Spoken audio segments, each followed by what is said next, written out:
So here's a little baseball history and how it relates to baseball currently.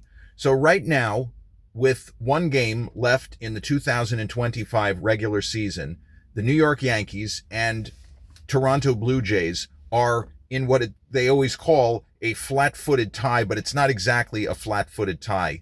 The Yankees are 93 and 68. The Blue Jays are 93 and 68. Now, both teams are guaranteed to get to the postseason, so they're not fighting for, whether or not you're on the golf course the following day. They're both going to the postseason, but they are fighting for the American League East Division title. The winner of the American League East Division title does not have to take part in the first round of the playoffs, so to speak, the best out of three level of the playoffs. And I don't need to tell you how important that is, because I don't care if you're the 1927 Yankees, the 1961 Yankees, the 1998 Yankees. You can lose a best out of three to the worst team in the history of baseball. The 1962 Mets, over a three-game series, could beat the 1927 Yankees, the 1998 Yankees, because it's baseball, Susan. Shit happens.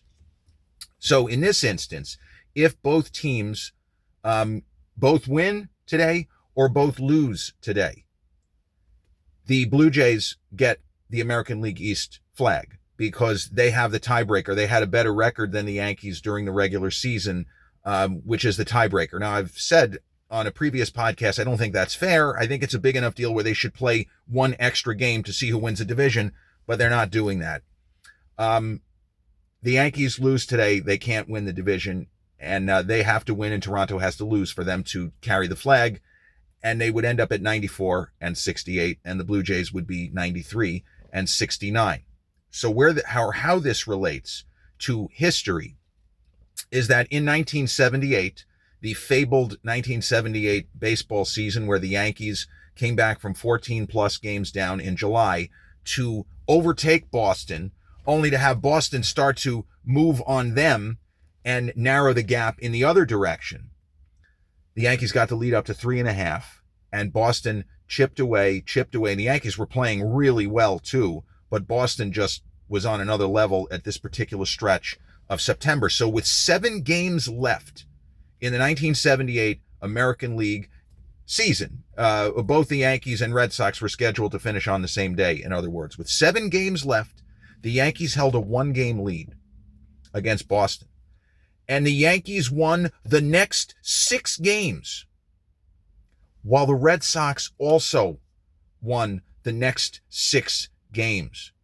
Now that statistically is very unlikely. I don't even know what the numbers are, but that is like winning the lottery, not literally winning the lottery, but that the odds of those 12 games all going in one direction, if you assume that a really good team is 60% to win at any given time, and then you add in all the other factors, it's very long odds that something like that is going to take place, into the tens of thousands. So going into the last game of the season, the Yankees simply had to win. They're at home. They had been beating Cleveland most of the year. They just needed to win a game.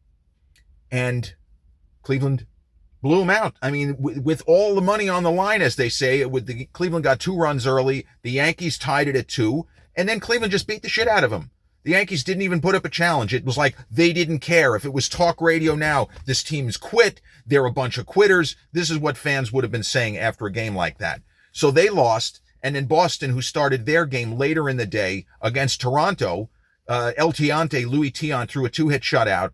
And that's how you got to the Bucky Dent game. So the stakes were different there again, because there is no wild card. There is no other playoff situation. If the Yankees win that 1 p.m. game against Cleveland, Boston's season's over. That's it. They end at 98 and 64. They end at 98 and 64. No. They had 99 wins. I'm sorry. Beating Toronto gave them 99. You understand what I'm saying? If the Yanks win their game, Boston can't tie them. They lose the division and they go home. So the difference here is that both teams are in the playoffs. There is that cushion. But you get this close, and the Yankees of 2025 making this kind of rally where they're basically winning every game down the stretch. Shades of 1995 also, where the Yankees closed at 9-1 and 25-6 overall to steal a wild card. And that was another situation where 3 teams for 2 playoff slots But by the time we got to the last game of the season, the Yankees could not lose.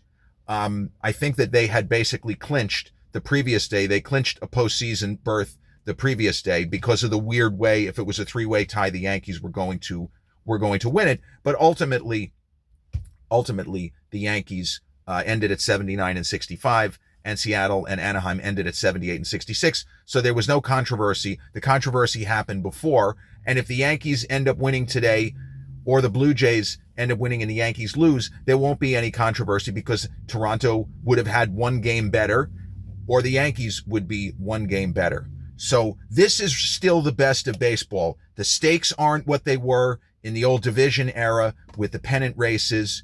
It's a little bit different now with all the layers of playoffs, but this is still as big of a regular season game as you're going to get in the current era and the way that baseball is now played with so many different teams involved in the playoff picture. So I just wanted to talk about that.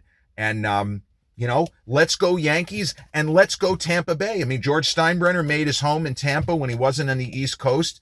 And maybe the Tampa Bay Rays can do a solid for the late, great former New York Yankees principal owner, George M. Steinbrenner III, otherwise known as the Boss. Maybe the Rays can do something and the Yanks can win their game and we can just steal that division right out from under Toronto.